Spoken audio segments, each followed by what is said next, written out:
Panorama group, जो सोचता है वो करता है। अपने म्यार से नीचे तो मैं आने से रहा, अपने म्यार से नीचे तो मैं आने से रहा, शेर भूखा हो मगर घास तो खाने से रहा। कर सको तो मेरी चाहत का यकीन कर लेना, कर सको तो मेरी चाहत का यकीन कर लेना, अब तो मैं चीर कर दिल तो दिखाने से रहा। नमस्कार, आप देख रहे हैं न्यूज हार्ट, मैं हूं चंदन झा। सियासत सिर्फ पॉलिटिकल खबर सम्राट चौधरी की, डिप्टी सीएम हैं और उन्होंने आज प्रेस कॉन्फ्रेंस की। प्रेस कॉन्फ्रेंस में उन्होंने बताया कि इससे पहले मुख्यमंत्री नीतीश कुमार ने सोशल मीडिया पोस्ट के जरिए बताया कि 125 यूनिट बिजली जो है बिहार के लोगों को फ्री मिलेगी और अगले महीने से ही इसका लाभ जो है लोगों को मिलना है, अगस्त से। ठीक है, तो उसी को लेकर प्रेस कॉन्फ्रेंस थी जिसमें सम्राट चौधरी ने जो कहा है पहले वह समझ लीजिए, फ्री बिजली वाली बात। इसके बाद जो उन्होंने कटाक्ष किया है, तंज कसा है तेजस्वी यादव पर, वह बताएंगे। देखिए, सम्राट चौधरी ने कहा कि 125 यूनिट बिजली फ्री करने पर उन्होंने अपनी खुशी जताई, हर्ष जताया और कहा कि 125 यूनिट फ्री के तहत 100% अनुदान दिया जा रहा है। इस वित्तीय वर्ष में 3375 करोड़ अतिरिक्त अनुदान दिया जाएगा। इस वित्तीय वर्ष में आपको 19,370 करोड़ रुपए का अनुदान बिहार सरकार देगी। इस अनुदान का फायदा जो है 1,82,00,000 लोगों को मिलेगा। इसमें 1,67,00,000 ऐसे लोग हैं जो 125 यूनिट से कम बिजली खपत करते हैं। तो ये अक्षरशः वाली बात जो उन्होंने कही है, आंकड़े वाली बात जो है वह हम बता रहे हैं। अब पॉलिटिकल बात यह है कि पत्रकार ने पीसी थी, तो पत्रकार ने जो सवाल कर दिया और कहा कि देखिए, ये तो महागठबंधन के तरफ से पहले से ही कहा जा रहा है। तेजस्वी यादव ने तो वादा किया था कि वो आएंगे तो बिजली फ्री करेंगे और आप लोग पहले ही कर दिए। तो डिप्टी सीएम जो सम्राट चौधरी हैं उन्होंने कहा कि देखिए, अभी चुनाव तो आया नहीं है और उससे पहले इस चीज़ को बिहार में लागू किया जा रहा है। तो उनका कहना कि अच्छा, उसकी बात कर रहे हैं, बचवा की बात हमसे मत कीजिए, एकदम नहीं, बचवा की बात एकदम नहीं। अच्छा, बचवा की बात याद होगा कि कुछ दिनों पहले भी इस तरह की बात करते थे। कौन? तो सम्राट चौधरी बीच में चुप हो गए थे, कुछ नहीं कह रहे थे, लेकिन अब फिर जो है कह रहे हैं, बचवा कहकर संबोधित किए हैं तेजस्वी यादव को। वैसे कहने वाले कहते हैं कि सम्राट चौधरी बचवा कह ले जो कह ले, लेकिन कहीं भारी न पड़ जाए। किस पर? तो एनडीए पर।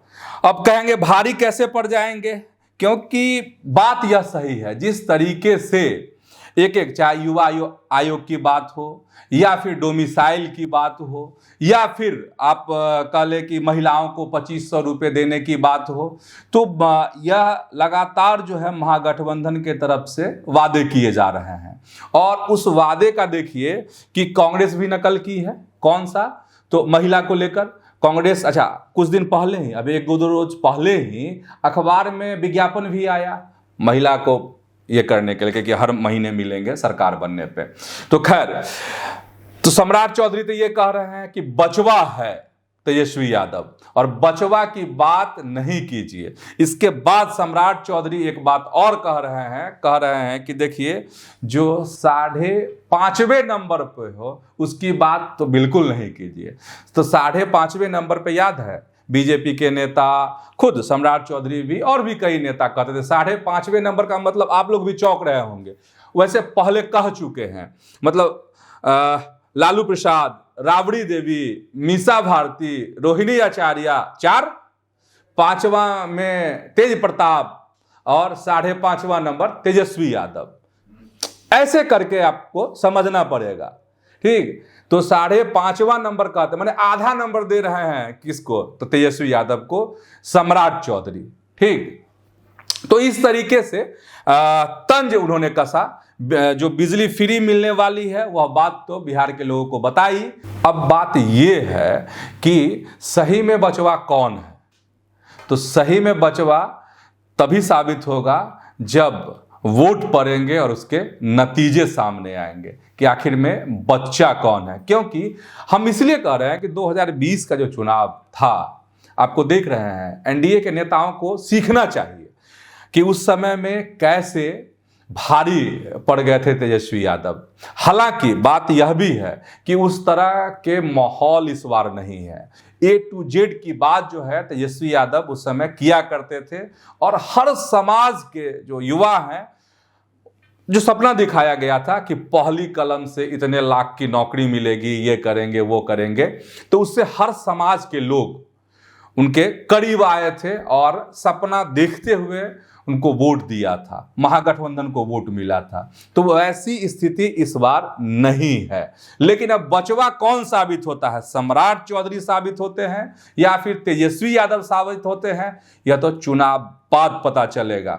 लेकिन वक्त बहुत ज्यादा नहीं है, बस 2-3 महीने का वक्त है और सब चीज सामने आएंगी। तो चलिए, एक तंज वाली ये खबर थी तो वह बता दिया आपको। अब दूसरी खबर बताते हैं। दूसरी खबर तेजस्वी यादव की खबर है और तेजस्वी यादव ने जो कहा है पीसी की, और पीसी करके फिर से आपत्ति जताई है। जो वोटर रिवीजन का जो काम चल रहा है उस पर फिर से सवाल उठाया है और तेजस्वी यादव ने कहा कि देखिए, जो वोटर रिवीजन का काम चल रहा है उसमें गड़बड़ी हो रही है, दलितों को, वंचितों को इस नाम जो है काटा जा रहा है, छांटा जा रहा है। और सबसे बड़ी आशंका उन्होंने यह जताई कि जो यादव बहुल क्षेत्र हैं, जहां पर यादव मतदाताओं की बहुलता है, वहां बड़ा खेल चल रहा है।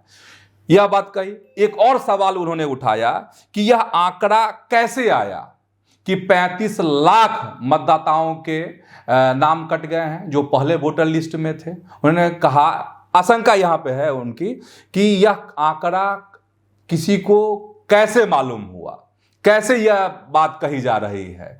तो कहने का मतलब यह, लगातार देख रहे महागठबंधन जो है लगातार आपको इस मसले पर हमला कर रहा है। आपको याद है ही, बिहार भी बंद हुआ था और बिहार बंद हुआ था तो क्या क्या हुआ था, कहीं ट्रेन रोकी गई थी, कहीं बस रोकी गई थी, कहीं जबरदस्ती भी की गई थी और कहीं प्यार से भी बात हुई थी कि भाई बंद रखिए, बंद रखिए। पटना में एक अजीब तमाशा हुआ था जिसमें रथ जो ट्रक पे जो बना था मंच, उस मंच पर पप्पू यादव चढ़ने से चूक गए थे, धकेल दिए गए थे। कन्हैया जो है वंचित कर दिए गए थे उस मंच पर, मतलब राहुल गांधी के करीब पहुंचने से, तेजस्वी यादव के करीब पहुंचने से। खैर वो तो बहस का अलग एक मुद्दा है, उस पर बातचीत भी खूब हुई है, मतलब खूब खबरें भी बनी है। और जब पप्पू यादव को फिर बुला करके पोल्हा भी दिया गया, मतलब थोड़ा पुचकार भी दिया गया दिल्ली में, ऐसा कहा जा रहा है। किसके द्वारा? तो राहुल गांधी के द्वारा। वहीं पप्पू यादव जो है एकदम उत्साहित हो गए, तो अपने समर्थकों को कल भेज दिए थे, कहाँ, जाइए अल्लाह बरू जी से मिलिए। अल्लाह बरू जी मैंने बिहार कांग्रेस के प्रभारी हैं, उनसे और टिकट मांगिए। अब उनके लोग वहां गए तो अल्लाह बरू बोले जाइए जाइए पहले कांग्रेस ज्वाइन कीजिए तब देखा जाएगा। तो दिल्ली में आश्चर्य लगता है कि वहां पर दिल्ली में जो है उनको पुचकार दिया जाता है, बिहार में पप्पू यादव को डिफ्यूज कर दिया जाता है। तो कहने हम यह बताना चाह रहे हैं आपको कि वोटर रिवीजन को लेकर जो सियासत बिहार में शुरू हुई वह किस कदर चलती गई, ट्रैक कैसे बदलता गया। हालांकि तेजस्वी यादव जो हैं सो एकदम लगातार इस पर प्रहार कर रहे हैं और सबसे बड़ा सवाल यही कि यादव बहुल जो क्षेत्र है वहीं पर चोट किया जा रहा है, वहीं पर जो है यादव जो मतदाता हैं उनके नाम हटाए जा रहे हैं। ये आरोप है तेजस्वी यादव के। हालांकि अब देखने वाली बात ये होगी कि चुनाव आयोग की तरफ से इस पर क्या प्रतिक्रिया आती है। अब आखिरी खबर बताते हैं और आखिरी खबर जो है मटन पार्टी को लेकर है। मटन पार्टी कल हुई थी कहां, तो सूर्यगड्ढा में। वहां केंद्रीय मंत्री ललन सिंह पहुंचे थे, एक कार्यक्रम था और उसी कार्यक्रम में यह हुआ कि भाई वहां पर मटन पार्टी हुई। हालांकि खबर यही है कि मटन की व्यवस्था के साथ शाकाहारियों के लिए भी तमाम व्यवस्थाएं वहां पर थी, लेकिन चूंकि सावन है इसीलिए इस पर बवाल खड़ा हो गया, सियासी बवाल खड़ा हो गया। अब देखिए दोनों तरफ से चीजें चल रही हैं। इधर से रोहिणी आचार्य जो है एकदम बयानों के तीर चलाई हैं और क्या कह रही हैं जरा इसको सुनिए। रोहिणी आचार्य ने जो एक्स पर पोस्ट किया है उसमें तीखा तंज कसा है और उन्होंने लिखा है कि ढोंग रचकर ढकोसले फैलाने वाले, दूसरों के खान पान में खोट निकालने वाले कपटी बड़े धूर्त हैं ये कान फूकने वाले, कथनी करनी में अंतर इनके हैं ये जहरीले मंत्र फूकने वाले, ये धर्म का मर्म छिपाते हैं अपना थूका ही चाट जाते हैं। बाप रे, बहुत तीखा। असल में ये दोहरे चरित्र वाले हैं। ये रोहिणी आचार्य कह रहे हैं। किसको कह रहे हैं आप समझ रहे होंगे, एकदम सीधा निशाना है कहाँ, ललन सिंह पर, रोहिणी आचार्य का। उस कार्यक्रम में देखिए कि अशोक चौधरी भी थे, ठीक, जदयू के कद्दावर मंत्री हैं, नीतीश कुमार के करीबी तो ललन सिंह भी हैं, अशोक चौधरी भी हैं।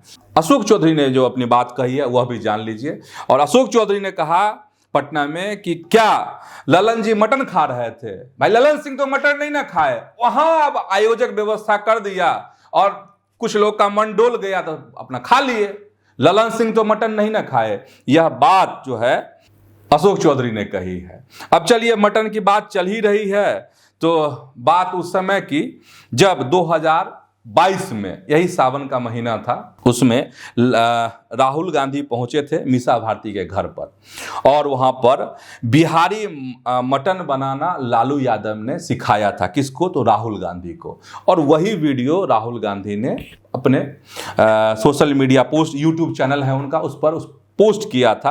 और इसके बाद भाजपा ने जबरदस्त तरीके से घेरा था राहुल गांधी को भी और साथ ही लालू प्रसाद को भी, मीसा भारती को भी और तेजस्वी यादव को भी, मतलब पूरे आरजेडी पर सवाल खड़ा किया था उस समय में, ठीक है। इसके बाद एक और बवाल इसी तरीके का हुआ था, कब, जब नवरात्रा, पिछले साल की बात है, नवरात्रा के पहले दिन नेता प्रतिपक्ष जो हैं तेजस्वी यादव और वीआईपी के सर्वे सर्वा जो हैं कौन, तो मुकेश सहनी हेलीकॉप्टर में घूम रहे थे और तो चेचरा मछली खाए थे, ठीक।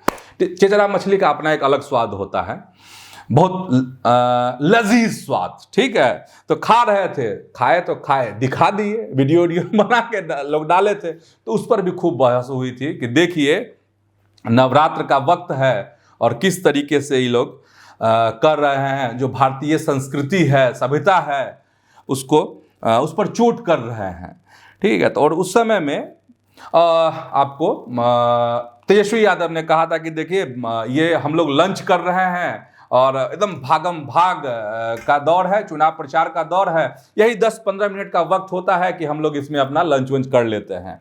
इसके बाद मिर्ची दिखाई थी मुकेश सहनी ने सबको उसी वीडियो में और कही थी देखिए कि हमको और तेजस्वी को अगर साथ में जो लोग देख रहे होंगे उनको ऐसे ही मिर्ची लग रही होगी, ठीक है। तो उस पर भी बहुत बखेड़ा खड़ा हुआ था। भाजपा के नेताओं ने जबरदस्त तरीके से तेजस्वी यादव पर सवाल उठाया था, मुकेश सहनी पर सवाल उठाया था।